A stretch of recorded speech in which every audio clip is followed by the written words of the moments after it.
here's my badge, see I'm official, to use your taxpayer dollars and those of our other great citizens to be part of the process of reviewing proposals on making and all other science education areas. So welcome to this session. And the idea here is to look at making and maybe with a little tilt incorporating informal STEM learning and how some of the themes emerging from work in these areas can be, informative and maybe somehow integrated into, next generation STEM activities in high schools. So here's how we're going to do it. We're going to have 3 presentations of about 10 minutes each, where each person is going to give an overview of their work, and they're going to try to identify some key themes of their work that can be related to next-gen high schools and how this work can inform potentially next-generation high schools. And then we're going to have about a 30-minute discussion where we will try to identify some research questions that may emerge from the themes and the work that they've done. So that's the basic deal. And it's interesting to me that, I've been around too long, I guess, but there have been, several iterations of national science standards, starting with, I guess, 2061, and then there have been 3 or 4 other, and now we have next generation high school standards. And it still seems like the emphasis is on the well, when I say content, I don't mean only like chemistry concepts, but I mean the focus is on, the list of what kids should know or how they should think about science. And the emphasis is, in a way, it's not on the learner. And, looking at how do people, including students, learn, and how do you engage learners, and how do you design things where students can pursue their own inquiries, within a structure, not just anything goes. And so then, meanwhile, science museums have been around for a long time, and that's kind of my background. And science museums have been promoting, experience and inquiry for forever. And then of course we've always had makers, and now it's labeled as a movement. And you'll see some of the you may be makers for all I know. But some of the themes that emerge from the making movement are, engagement, directing your own activities and your own learning, and creativity. And so those are just a few of the themes that may come out in some of the talks. So, and I'm really excited, and I'm hoping that some of these themes can be incorporated, more greatly in high school, next gen high schools. So, without further ado, I will introduce Eric Hamilton, and if you want to say, 2 sentences about what you do.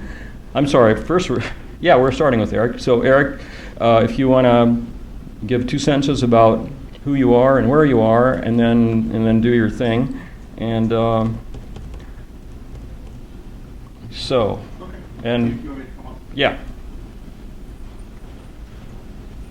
So Bob, thanks very much, and it's exciting to be on this panel, and there's great folks up here, present company, or me excluded. I'm somewhat of an anomaly to the maker movement, and I'll explain why in just a moment. Bob asked me to say who I am and where I am. I am on the faculty at Pepperdine University and teach in the mathematics department and teach organizational leadership at that university, but primarily am involved in a number of projects in what I call the digital maker space, and do a lot of work overseas. I'm currently on a 3-year Fulbright that involves working with the Ministry of Education and the University of Namibia. So during the winter term for each of the past 2 years and this coming year, I'm overseas doing some of the things we're talking about. So we have a kind of unusual corner in the makerspace, and my program officer actually was surprised when he said, I discovered that your proposal and your project is being classified here in the division as a maker project.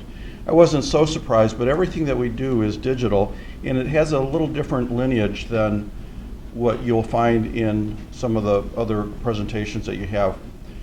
Everything that we do involves making either videos or games, and we're transitioning to physical maker spaces, but this is our area of interest, and we actually started doing this just as the maker movement started coming into ascendancy. Margaret Honey invited me to a maker fair at the New York Hall of Science, one of the very first ones that they hosted, and we saw a lot of connections between what was going on there and what we saw with teachers. We did not start working with kids. We started getting teachers involved in creating digital content. So in doing that, we found a lot of the things that animated and excited everyone in the maker movement. We saw a lot of imagination, creativity, sense of reward, satisfaction, and so on among teachers who were starved for a greater level of professional satisfaction. When teachers were encouraged to create their own curriculum materials rather than simply pass on the materials that were handed to them, their sense of professionalism was altered. So that was pretty cool. They didn't have enough time to do everything they wanted to do, though, so they started recruiting students, and then we saw an amazing explosion of intergenerational dynamics when kids started coming alongside of teachers.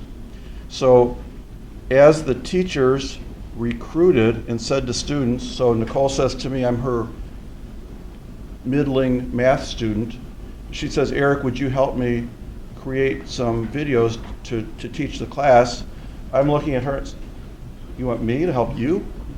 And Yes. And I start to see my math teacher differently.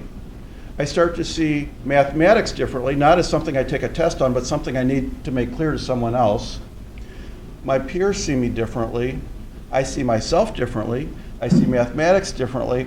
So the entire process is one that changed me as a student, and it certainly changes the students. This all took place in a formal school setting, and here we are in an informal context. But doing this gave rise to these out-of-school media maker clubs and gave us an entire domain of exploring the social and affective components of making. We started thinking differently about how to envision schools, and this is the work that we're doing. It's digital and it's cheap, and we can do it in Long Beach and Las Vegas and Namibia. And we're about to start another project now that involves doing the maker spaces in sub-Saharan Africa, along with Finland and several places in the US. Much of it focusing on informal science settings, these out-of-school clubs where the kids help create materials that are used in high schools and in their middle schools. So that's a boatload of fun. The results that we find anywhere in the world, when you make instead of consume, consuming is fine, but making is better. It yields great personal and collaborative satisfaction among teachers and students. This is a transition that we see between informal and formal. Inventing, imagining, creating, and owning. Kids, teachers love this. When you make something, when you do something digitally, you engage in what some scholars call repeated reasoning. You start looking at mathematical and scientific structure repeatedly, because every time you're in the process of trying to make something clear, coherent, and compelling to someone else, you have to keep going over, how does this idea fit with this idea? And that builds a certain cognitive richness around the content area. It's very powerful. We always get high engagement and flow states in making activities. I love the concept of flow. People who know me roll their eyes when they hear me talk about flow, because I talk about it all the time. I love to see people get engaged, deeply immersed. And for all the money, the hundreds of millions of dollars that NSF has invested in the past 20 years on trying to understand how learning takes place, when kids are in a flow, doing deep science or mathematics, magic happens whether or not we have it fully understood. If we can get students into a flow space, we're winning. So finally, I guess I'll go through this quickly. Formal versus informal. I hope you see that because we started in a formal environment, moved to informal, the distinction is pretty blurry for us. And at the same time, we're able to take advantage of informal science because we're untethered from some of the kinds of things that take place in formal school settings. We live in both worlds. I like to say that the tools that we use, whether physical or digital, make science and math learning a more naturalistic and organic part of living. We like to think of kids looking forward to growing up, thinking about what they're going to do next in STEM. And Makerspace is one powerful way to do that. We think then, especially as we combine teachers and students in unitary teams, we don't think of informal science learning versus formal, we think of lifelong science learning, and the formal school settings is something of a subset. So for final notes on directions for research and education, as you've heard, we love the concept of intergenerational collaboration. The work that we're doing now in sub-Saharan Africa, Finland, and several locations in the US gives us a great prism in looking at intercultural collaboration. And we're also looking at ways that we can evaluate and research large data sets around what's going on. All this, as you'll also hear from my colleagues, opens up avenues to rethink how we organize teaching and curriculum. Making spaces, maker spaces, the maker movement, that's just a term. The magic is when kids are doing it, and it's an amazing avenue that we've come across. Thank you very much.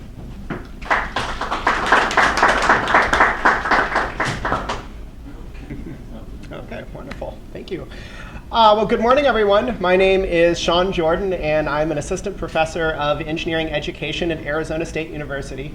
And today I'm going to share with you some interesting findings from my research on the maker movement that can hopefully help inform the discussion on next generation STEM high schools. First, I'd like to extend a special thank you to the National Science Foundation Directorate of Education and Human Resources and Directorate of Engineering for their support of this work. Over the last 4 years, I've worked on multiple research studies on the maker movement where the goals are to understand and characterize making in the wild and how it can hopefully inform what we want to do in informal and formal engineering education settings. Now, by in the wild, I mean what makers do when they exhibit things at maker fairs, which are large celebrations of ingenuity, where makers show off the projects that they have created, often completely outside of any formal or informal school setting.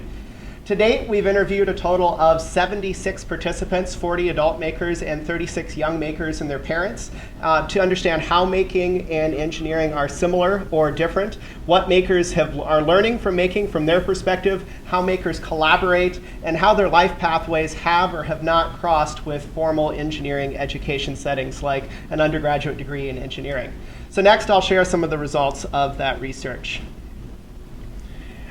First, we did a comparison of characteristics and looked at how making could possibly be a bridge between desirable skills and traits for both K-12 students and engineers.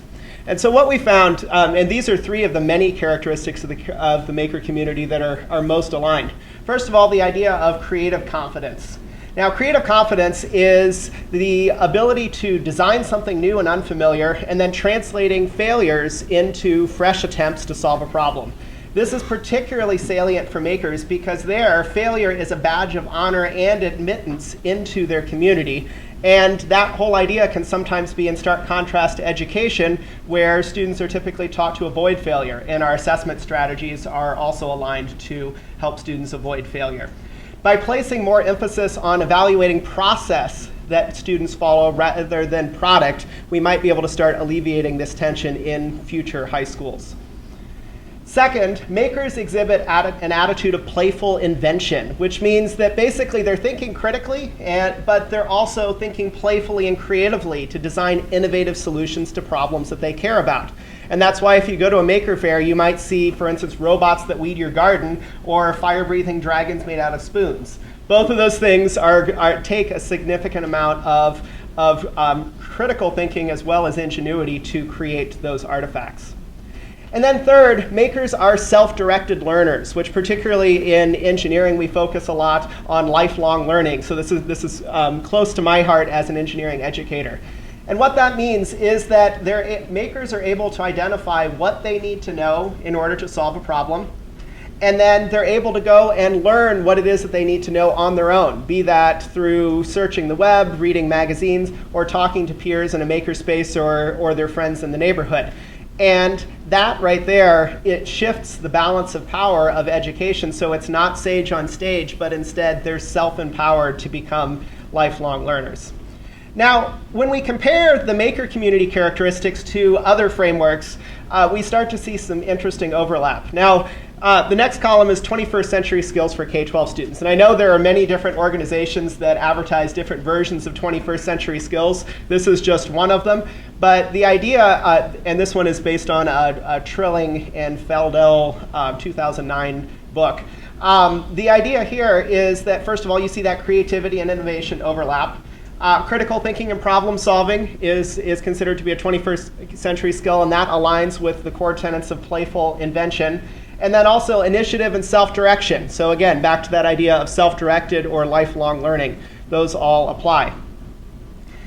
Now, Engineer of 2020 in the last column is a common framework that we use in engineering education for what we want our engineers of the future to be. And interestingly enough, this framework came out in 2004 from the National Academy of Engineering, and the Engineer of 2020 is almost here. Our incoming freshmen this fall will be the engineers of 2020, so it'll be a good time to reflect and see if we've reached our goals.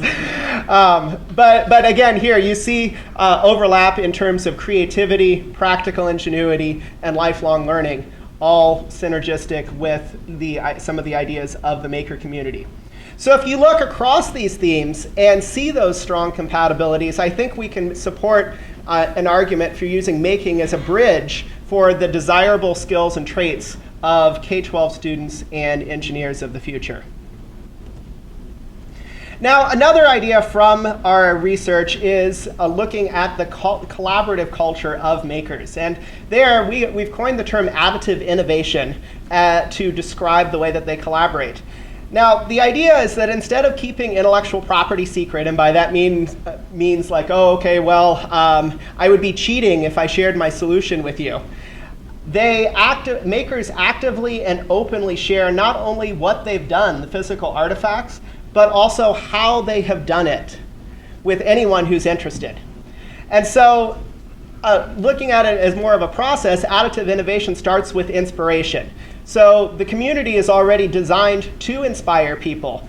And let's say that I go to a maker fair or a school science and engineering fair, and I go and I see something like, oh my gosh, this fire-breathing dragon made out of spoons. I love it. I want to learn more about it. So the maker of that will tell me exactly how they made it, what they had to learn and such. That'll inspire me.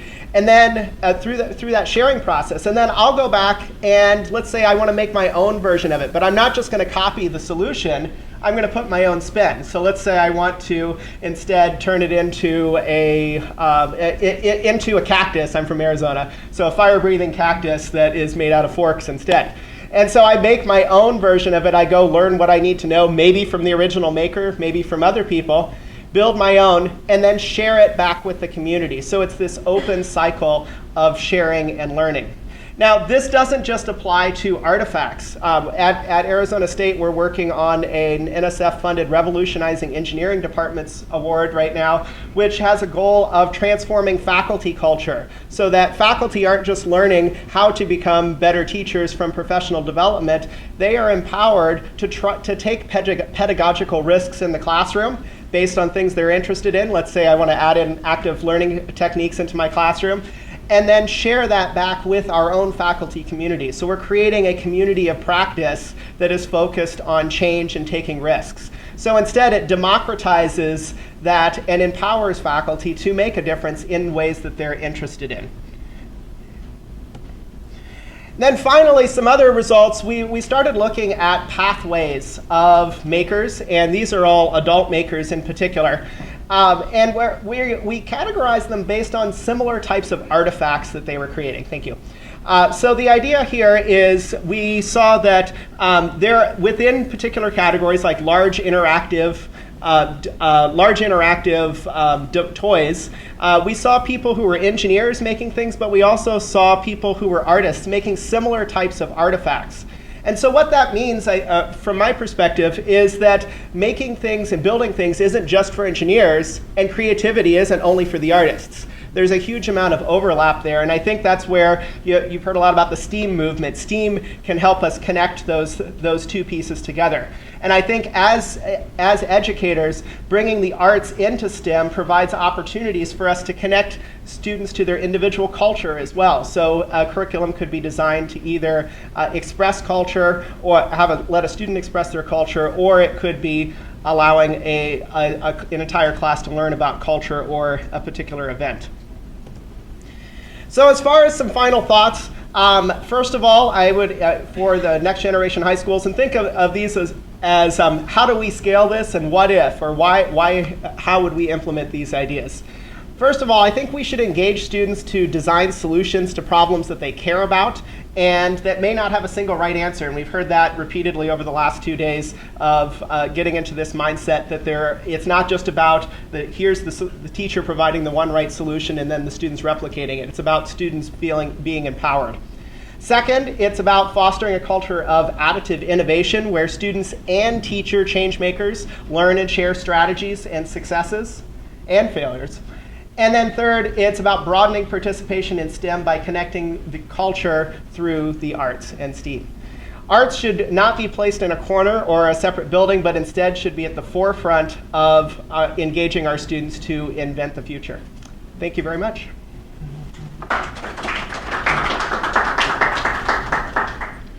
I think you did a great job of connecting these talks together because we're all speaking the same language. So my name is Nicole Pinker, and I'm a professor at DePaul University in Chicago. And I feel like we've been doing making for years. And when the term started, I'm like, okay, well, why am I not resonating with it initially? And so I spent a lot of time thinking about that, and now I definitely do resonate with it. But this is an important conversation because on Wednesday, I taught a class, an Intro to Design class, had 61 students in it, only one African American and 3 Hispanic students. And this is at DePaul University that has 40% of the students are first generation. So obviously the pipeline is broken.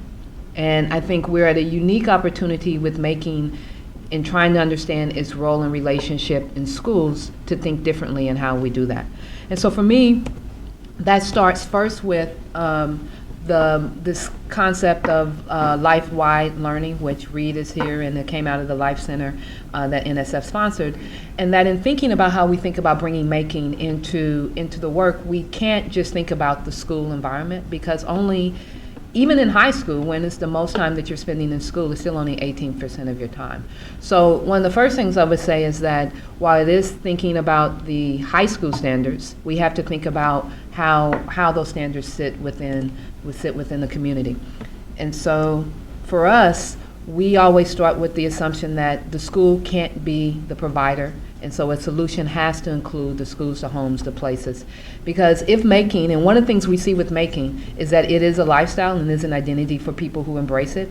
And in order for it to be a lifestyle, it's not something that's just going to be developed at school.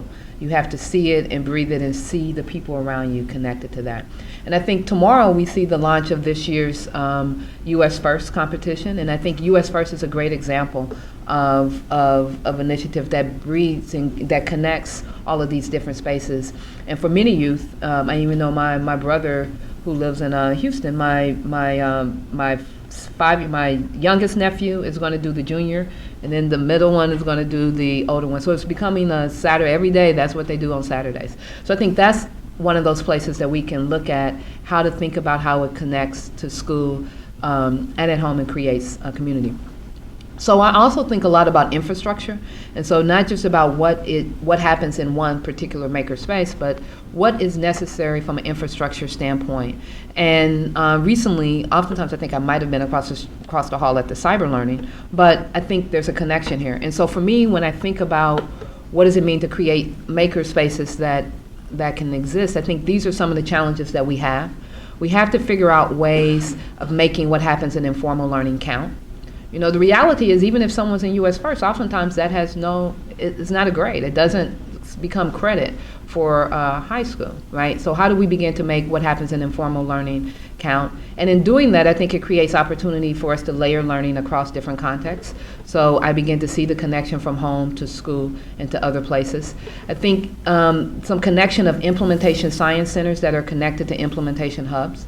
As someone who spends a lot of time doing the actual roll up the sleeve, doing the work, having collaborators and partners who are really focused on the research aspect of it and being able to have conversations where we can turn on a dime in what we do because we're getting information pushed back to us in formative ways that helps us understand that we might not be doing it in the way we should, so let's adapt. And I think it's necessary, and I've also tried to do it in just the implementation hub, and the reality is very hard to be reflective when you're in the moment of doing it. And so the opportunity to have partnerships that can bring these together, I think, is essential. In addition, you talked about the longitudinal data sets. That's critical because we have to know what is actually having impact overall. And then I'm going to say a little more about the holistic solutions. That's the one I'm going to dive into deeper. And then finally, it's the human pipeline capital. In reality, in the formal learning space, people do making, as often people just do it for the love of it. There really aren't pipelines, human capital pipelines. And so that's really problematic if we want to say we want to make this a core skill when people have to often work 2 and 3 jobs just to be able to support their passion and interest in being mentors for kids who are doing maker. So in our work, when we think of this, all boils down to us in trying to create connected learning. And the components we try to bring together are, the reality is every kid won't have spaces that they can go to do this work. So how do we think about online opportunities where they can develop some learning? How do we think about what are those programs that are essential to have? What are the pathways, which I think we've talked about? Showcases. One of the most essential things on why you see US First is the competitions, right? What are the showcases that are in the makerspace, the maker fairs, but other showcases that can exist that let you see what's possible and make you desire to want to do it, that then can be connected to the spaces. And peers. I think one of the biggest challenges we're seeing in bringing making into spaces, particularly in urban spaces, is feeling that I'm walking into a space where there's peers, where I feel comfortable, there's people who look like me. And so I think we have to figure out how do we bring all of these together. So how do we make sure we have spaces that are in urban areas that are staffed by people who look like the folks who are there, and also that we're creating new types of projects that are meaningful and relevant to the audience in which we're working with. I'm gonna say I love hovercrafts, but a hovercraft necessarily might not be the best project to take into some particular spaces. So as an example of where we've been funded by NSF, I'm gonna show you an example of one of these projects. And part of our approach for doing this has really been to think about spaces. So how can we make spaces count? And in doing that, we've asked ourselves, well, okay, we're working with a particular area in Chicago, so what are the offerings that even exist in that community? We were amazed how few opportunities there actually were for kids to do making. We're like, oh, we're a city that makes, and we want to make, and we have a library that does a wonderful making job, but in certain communities, they were making deserts. There really literally weren't places to do that. How accessible are these opportunities? And not just is there one, but are they redundant? So can I just do it more than once? And so an example of a project that we've done and that we're working on is the Digital Use Divas project, which is a making community for middle school girls, but is powered by high school mentors. So we've been very intentional. So what it is it's a program where we try to do circuitry and coding, and we're really trying to create an environment. It's almost like today's Girl Scouts, if you want to think about it, where girls come in and families come in, and they learn to say, well, hey, I can do making in ways that are meaningful to me. It's not about if I'm going to major in this. It's about right now I want to create some jewelry that lights up. So how do I do that? I want to create greeting cards. How do I do that? And how do I do it around a table with people who I'm comfortable with?